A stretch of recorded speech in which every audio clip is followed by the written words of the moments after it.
इस बार प्रतिशत वोट का कम होगा, लेकिन भाजपा जीतेगी और जीत भाजपा की निश्चित है।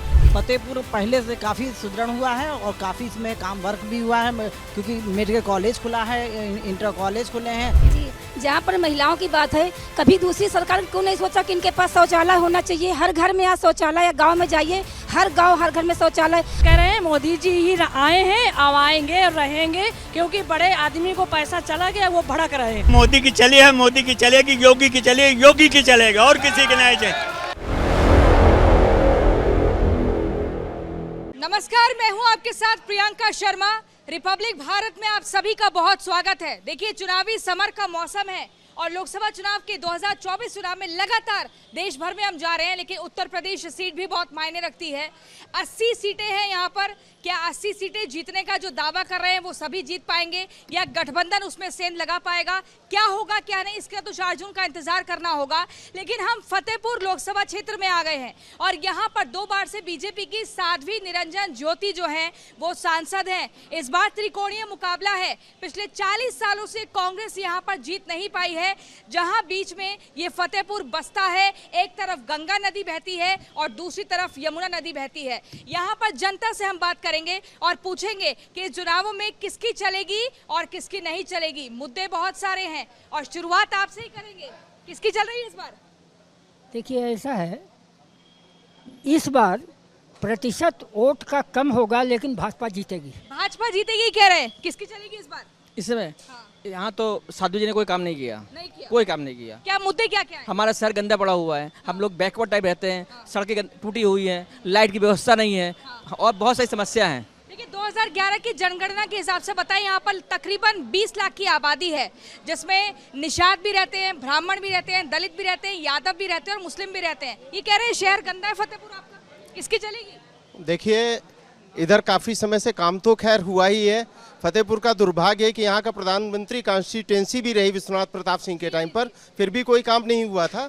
तो मिलाजुला काम हुआ है और जीत भाजपा की निश्चित है। देखिए, विश्वनाथ प्रताप सिंह जो कि पूर्व प्रधानमंत्री है, उन्होंने यहीं से चुनाव जीतकर संसद का रास्ता तय किया था। आधी आबादी से भी जान लेते हैं, महिलाएं फतेहपुर को कैसा देख रही हैं?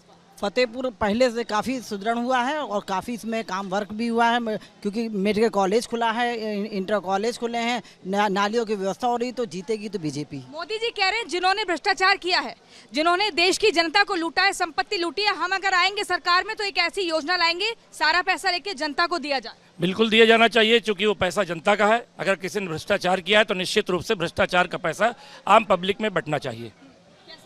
कह रहे हैं मुस्लिम के आरक्षण की बात कर रहे हैं। भाई, हम तो सबका साथ, सबका विकास, सबका प्रयास, सबका विश्वास लेकर चलते हैं। नहीं, मुस्लिम आरक्षण की बात नहीं कर रहे।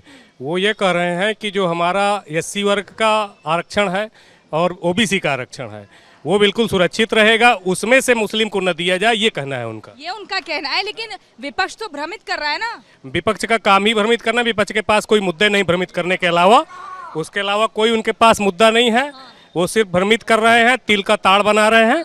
बाकी प्रधानमंत्री मोदी जी इस बार 400 पार के नारे से आ रहे हैं। 80 सीटें जीत रही भाजपा जी, जीत पाएगी 80 सीटें? जी हाँ जी, जहाँ पर महिलाओं की बात है, कभी दूसरी सरकार क्यों नहीं सोचा कि इनके पास शौचालय होना चाहिए। हर घर में यहाँ शौचालय, या गांव में जाइए, हर गांव हर घर में शौचालय। आवास योजना मोदी जी लेकर आए, वो हर गांव, आधारपुर गांव जाकर देखिए, हर घर में पक्के घर बने, वो भी महिलाओं के नाम बने हैं।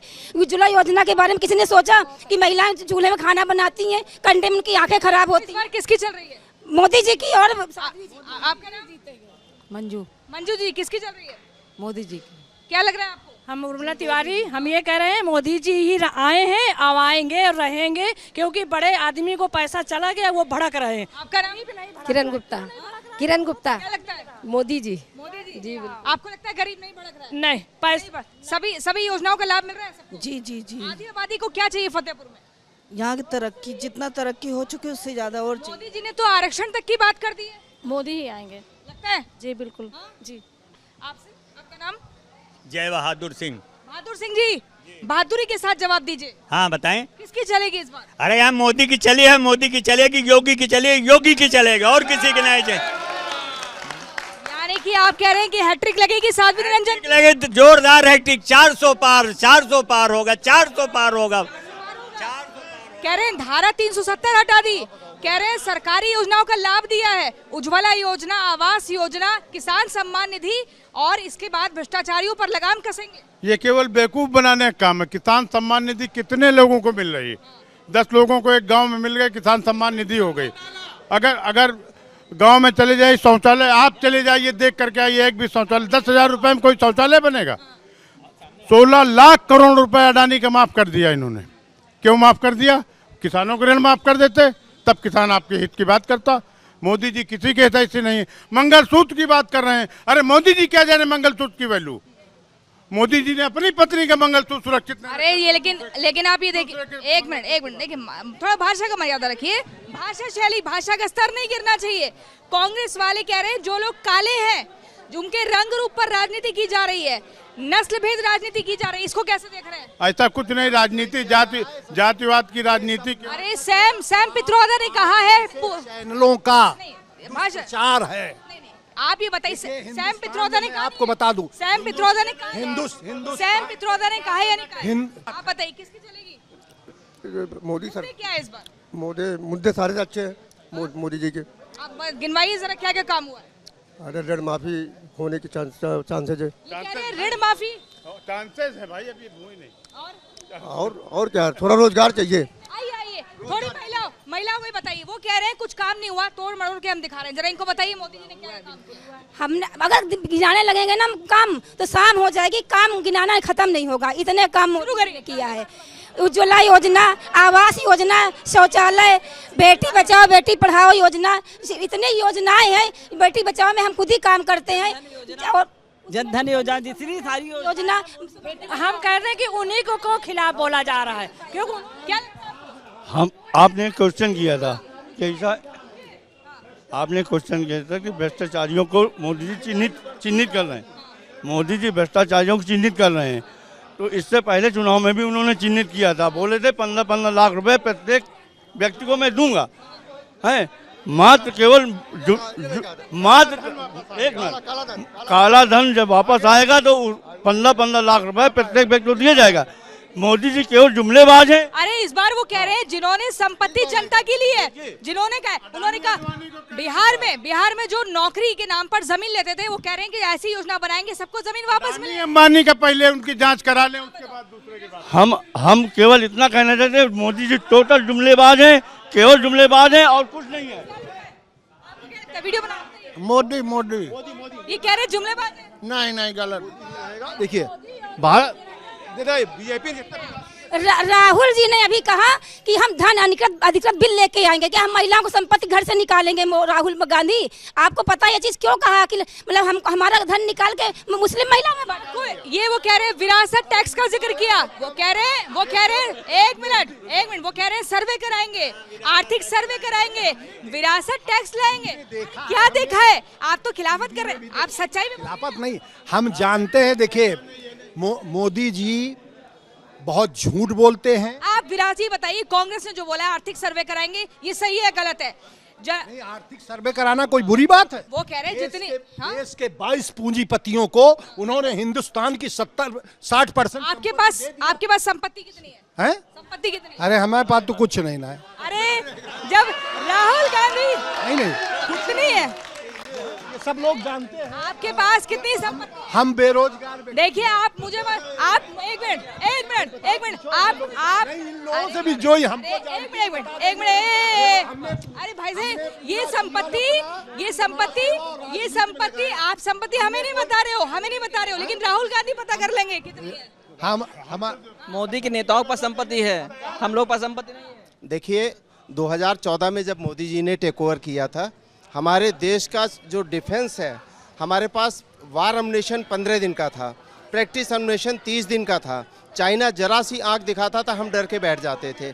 आज तवांग जैसे इलाके पे टैंक चढ़ गए, खरदुमला टॉप जो एशिया की वर्ल्ड की सबसे ऊंची पहाड़ी, वहाँ पर टैंक चढ़ गए, मिसाइल चढ़ गई हैं।